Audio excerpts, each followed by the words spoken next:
এই অভ্যুত্থানে আমরা ঐক্যবদ্ধ হতে পেরেছিলাম বলে আমরা খুনিদেরকে দেশ থেকে ঐক্যবদ্ধভাবে তাড়িয়েছি। যারা ত্যাগ তিতিক্ষার মাধ্যমে এই অভ্যুত্থানে প্রেক্ষাপট তৈরি করেছে, যারা জীবন দিয়ে রক্ত দিয়ে নতুন শব্দ দেখে নতুন স্পিরিট দিয়ে এই বাংলাদেশের জন্য লড়াই করেছে, তাদের স্বীকৃতি এই সংবিধানে থাকতে হবে।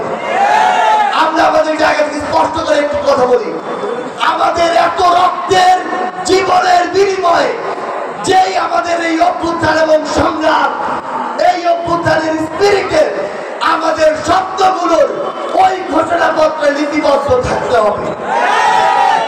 আমরা বাংলাদেশের সকল রাজনৈতিক দলকে শুধু একটি কথা বলি, বিগত 16 বছরে আপনারা ঐক্যবদ্ধ হতে পারেননি দেখেই ওই খুনিদেরকে আমরা দেশ থেকে বিতাড়িত করতে পারিনি।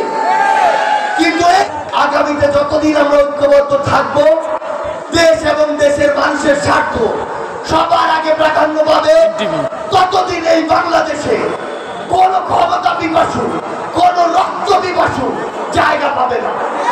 কিন্তু যেদিন আমাদের মাঝে স্বার্থের দ্বন্দ্ব, ক্ষমতার দ্বন্দ্ব, দেশ এবং মানুষের আগে ব্যক্তিগত স্বার্থ প্রাধান্য পাবে, সেদিনই আমাদের মধ্যে বিভাজন শুরু হবে। আর এই বিভাজনকে কেন্দ্র করে ওই খুনি এবং তার দোসররা নতুন কোন রূপে বাংলাদেশে ফিরে আসবে। আমরা ফরিদপুরকে, সংগ্রামী ফরিদপুরকে, রক্তক্ষয়ী এই যুদ্ধের অগ্রনায়ক ফরিদপুরকে শুধু একটি আহ্বান জানিয়ে রাখতে চাই, এই ফরিদপুর যতদিন ফ্যাসির বিরোধী খুনি হাসিনার বিরুদ্ধে একটি ঐক্যবদ্ধ শক্তি থাকবে, ততদিন বাংলাদেশের আর কাউকে লাগবে না এই বৃহত্তর ফরিদপুরই খুনি হাসিনাকে প্রতিরোধ করার জন্য যথেষ্ট। আমরা আপনাদের কাছে একটি আহ্বান রেখে আজকে যেতে চাই, এই ফরিদপুর শুধু নয়, বাংলাদেশের এই দক্ষিণাঞ্চলের দায়িত্ব আপনাদেরকে নিতে হবে। এই দক্ষিণাঞ্চলকে সামনে রেখে আপনারা প্রত্যেকটি চাওয়া আপনারা তুলে ধরবেন। যেই সরকারে থাকুক না কেন, যেই ক্ষমতায় থাকুক না কেন, তাকে প্রশ্ন করবেন। দয়া করে কারো দাস, দালাল কিংবা নিষ্ক্রিয় দর্শকে পরিণত হবেন না।